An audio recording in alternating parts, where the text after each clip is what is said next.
તો એવી આ સુંદર મજાની 7 દિવસીય આપણી આ યાત્રાને આવો આગળ વધાવીએ.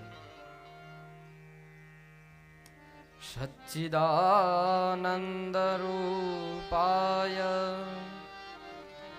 વિશ્વોદપત્યાદિ હેતવે તાપત્રય વિનાશાય શ્રી કૃષ્ણાય વયમ નમઃ. ભાગવતજીના મહાત્મ્યની અંદર પ્રથમ શ્લોક. ભગવાનનું સ્વરૂપ કેવું છે તો કે સત ચિત અને આનંદ સ્વરૂપ. વિશ્વની ઉત્પત્તિ સ્થિતિ અને લયના જે હેતુ કારણ રૂપ બન્યા છે એવા દેવ. કેવા તો કે 3 તાપોને વિનાશ કરવા વાળા. તાપત્રય વિનાશાય, એવા 3 તાપોને નાશ નહીં વિનાશ કરવા વાળા. તાપત્રય વિનાશાય. નાશ અને વિનાશમાં ઘણો બધો ફેર છે. નાશ કોને કહેવાય તો કે એક વખત કોઈક વૃક્ષ ઉગ્યું, આપણે એને થડથી છેદન કર્યું, કાપી નાખ્યું, તો ફરી પાછું એ કદાચ ઉગી શકે.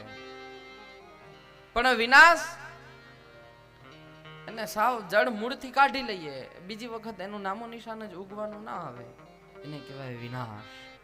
તો આપણા જિંદગીના અંદર આપણા સંસારમાં રહેલા 3 તાપો, આધિદૈવિક, આધિભૌતિક અને આધ્યાત્મિક, આ 3 તાપોનો નાશ નહીં પણ સાવ વિનાશ કરવા વાળા પ્રભુને વયમ નુમઃ. અહમ આવામ વયમ. હું એક નહીં, અમે 2 નહીં, આપણે બધા જ વયમ નુમઃ નમસ્કાર કરીએ છીએ. સુંદર મજાના નમસ્કાર કર્યા. અને આમે નમસ્કાર કરી અને તમે કોઈ પણ કાર્યની શરૂઆત કરો, કોઈ દિવસ કાર્ય નિષ્ફળ જતું નથી. ગમે તેવા વિઘ્નો આવે, ગમે તે થઈ જાય, એક વખત તમે તમારું કોઈ પણ કાર્ય હોય એ ભગવાનના ચરણે સોંપો. એક વખત માથું નમાવી અને નમસ્કાર કરી દો કે હે દેવ, હું જે કાર્ય કરવા જઈ રહ્યો છું એ કાર્ય હવે હું તમારા ચરણો અર્પણ કરું છું. બધું જ જે કાર્યની અંદર થાય, આ કામની અંદર વિઘ્ન આવવું હોય તો આવે, ના આવવું હોય તો ના આવે. કાર્ય સફળ થવું હોય તો થાય, ના થવું હોય તો ના થાય. આ કાર્ય હું તમારા ચરણે અર્પણ કરું છું. અને પછી આપણે જે કામ કરીએ અને ભગવાન જે કામ કરે એમાં શું ફરક ન હોય? તો એ કાર્ય ભગવાનના ચરણે અર્પણ કરો કે હવે આજથી આ કામ નો પ્રારંભ કરી રહ્યો છું. હે દેવ, હવે બધું જ તારા હાથમાં છે, તારે જે કરવું હોય એ કર. અને પછી જે કામની સફળતા આપણાને મળે. ઘણી વખત આપણે લોકોના મોઢે એવું સાંભળ્યું હોય, અમે તો વિચાર્યું નતું એવું આ કામ થઈ ગયું, વિચાર્યા કરતા બહુ સારું થયું. સાંભળીએ ને આવું ઘણી વખત સાંભળીએ. એ કેમ કે એને કાર્યની શરૂઆતમાં ભગવાનના ચરણે સોંપી દીધું હતું. જે ઈષ્ટદેવ ઉપર શ્રદ્ધા હોય, માતાજી હોય, ભગવાન હનુમાનજી મહારાજ હોય, રામ ભગવાન હોય, કોઈ પણ 33 કોટી દેવતાઓમાંથી જે દેવતાઓને આપણે ઈષ્ટદેવ માન્યા હોય, જેને આપણે હૃદયથી માનતા હોઈએ, એ દેવના ચરણે અર્પણ કરો. અને પછી એ કાર્ય કેવું થાય તો કે આવું કે ધાર્યા કરતા પણ બહુ સારું ગયું કહીએ ને. હા, પણ એ કાર્ય આપણે સદકાર્ય હોવું જોઈએ, બીજાના હિત માટેનું કાર્ય હોવું જોઈએ. તો બાકી કોઈકનું ખરાબ કરવા જાઓ ને એમાં તમે ભગવાનને સાથે લઈ જાઓ તો એ પછી પરવડે નહીં. એટલે કોઈ પણ સદકાર્યની અંદર તમે ભગવાનને નમસ્કાર કરો, તમારા વડીલને, તમારા માતા પિતાને નમસ્કાર કરી અને કાર્ય કરવા જાઓ. એટલે એ કાર્યની અંદર અવશ્ય સફળતા મળે મળે અને મળે. એટલા માટે જ આપણા હિન્દુ સંસ્કૃતિની અંદર લગભગ તો બધા જ ધર્મોની અંદર તમે કોઈ પણ કાર્ય કરવા જતા હો એટલે વડીલોને પગે લાગી અને જાય. આપણે ઘરની બહાર પણ જઈએ તો વડીલોને પગે લાગીને જઈએ. ક્યાંય યાત્રા ઉપર જઈએ, ક્યાંય ભણવાના કાર્યથી જતા હોઈએ, કોઈ નોકરી ધંધાના કાર્ય ઉપર જતા હોઈએ, કોઈ ઇન્ટરવ્યુ આપતા જતા હોઈએ, કોઈ આપણી નવી દુકાન મકાન કે ફેક્ટરીનું ઉદ્ઘાટન કરવા જતા હોઈએ તો આપણે બધાથી પહેલા નમસ્કાર કરીએ છીએ. કેમ? એટલા માટે કે એ કાર્યની અંદર જે પણ વિઘ્ન આવે એ વિઘ્નને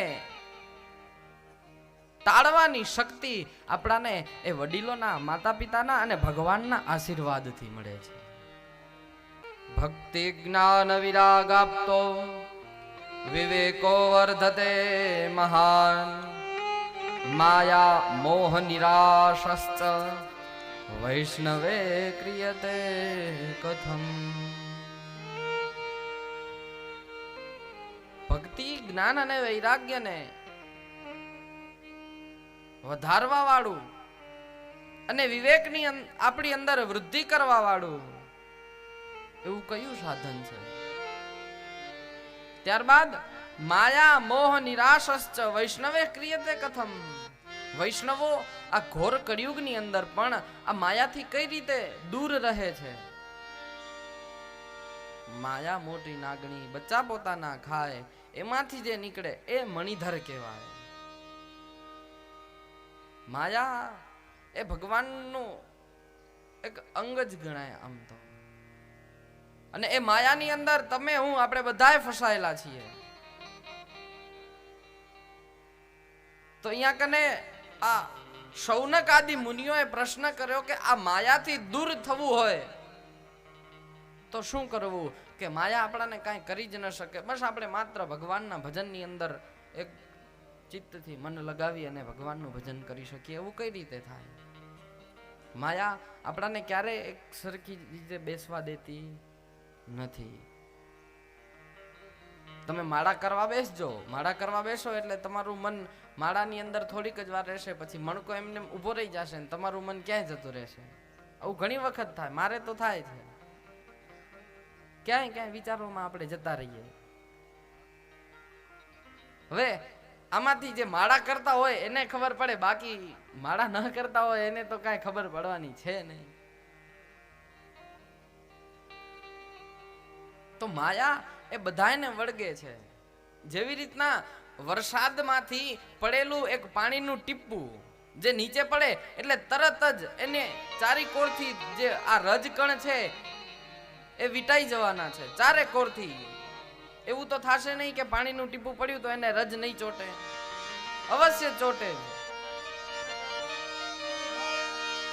એવી જ રીતના આપણા જિંદગીની અંદર આપણે આ સંસારમાં આવ્યા તો આપણાને માયા વળગે વળગે અને વળગે. માયા કાળી નાગણી ને બચા પોતાના થાય. એ માયા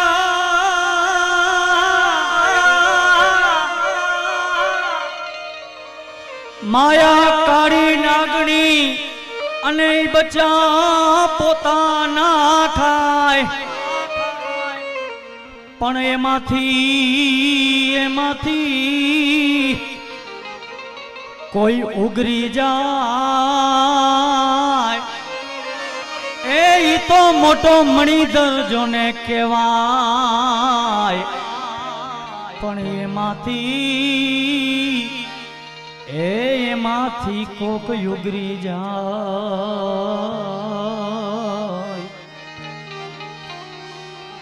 ઓ મોટો મણિધર કહેવાય.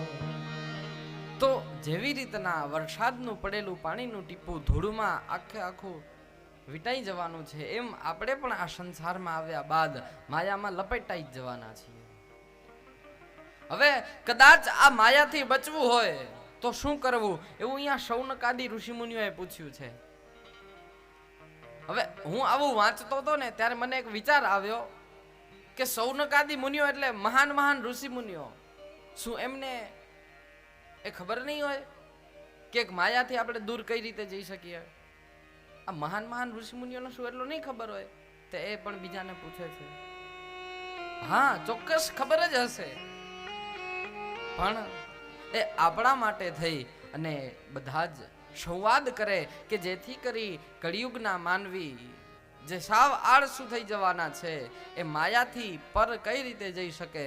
તો કદાચ આપણે આવો કાંક સંવાદ કરીએ અને ભવિષ્યમાં કોઈક આની ગ્રંથ બનાવીને રચના કરે તો એ બધા જ સાંભળે અને પછી એ પણ માયાથી પર જઈ શકે. જેવી રીતના સાહેબ હોય, એ સાહેબને તો એકડો ઘૂંટતા આવડતો જ હોય છે. એમને 1 થી 100 સુધી અરે કેટલી બધી એકડી આવડતી હોય, પણ તોય એ બોર્ડ ઉપર એકલો લખે. કેમ કે વિદ્યાર્થીને શીખવાડવો છે કે દીકરાઓ આવી રીતના એકડો લખાય. શું સાહેબને નથી આવડતો એટલે સાહેબ લખે? નહીં, એમને આવડે છે છતાં પણ એ લખે કે વિદ્યાર્થીઓને શીખવાડવા માટે. હું જ નાનો હતો ત્યારે અમને પણ અશોક સાહેબ ભણાવતા. મારા સાહેબ આજે અહીંયા ઉપસ્થિત છે એટલે એ પણ મારા માટે એક આનંદની વાત કહેવાય કે હું જેમની પાસે ભણીને મોટો થયો એ સાહેબ આજે અહીંયા ઉપસ્થિત છે તો આનંદ થાય. તો સાહેબને પણ આપણે તાળીઓથી વધાવીએ. તો સાહેબને એકડો આવડતો જ હોય છે છતાં પણ એ ઘૂંટે. કેમ કે વિદ્યાર્થીઓને આવડે.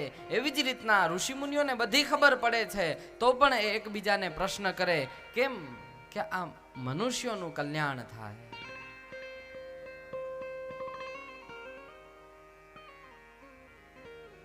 તો એ શૌનકાદી ઋષિમુનિઓ શુદ્ધજી મહારાજને પ્રશ્ન કરે કે હે દેવ, આ કળિયુગની અંદર માયાથી અમારે પર થવું હોય તો શું કરવું?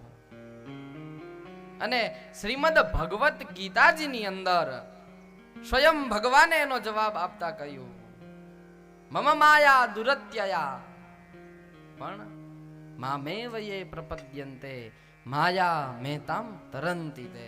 હે અર્જુન, મારી માયા એ બહુ જ દુસ્તર ખરાબ છે. કોઈ પણ મોટામાં મોટા વ્યક્તિને પણ એના આટામાં લઈ લે.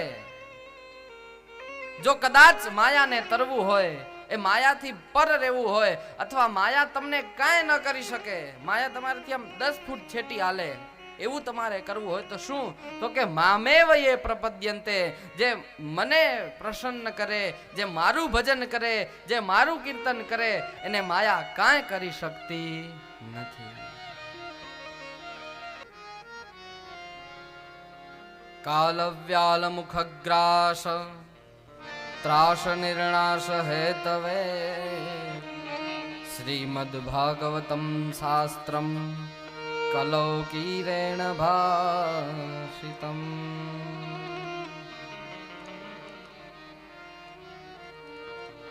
આ આખું જગત માયા રૂપી સાપના મુખમાં જઈ રહ્યું છે. તો એ સાપના મુખમાંથી બહાર કાઢવા વાળું જો કોઈ કળિયુગની અંદર સાધન હોય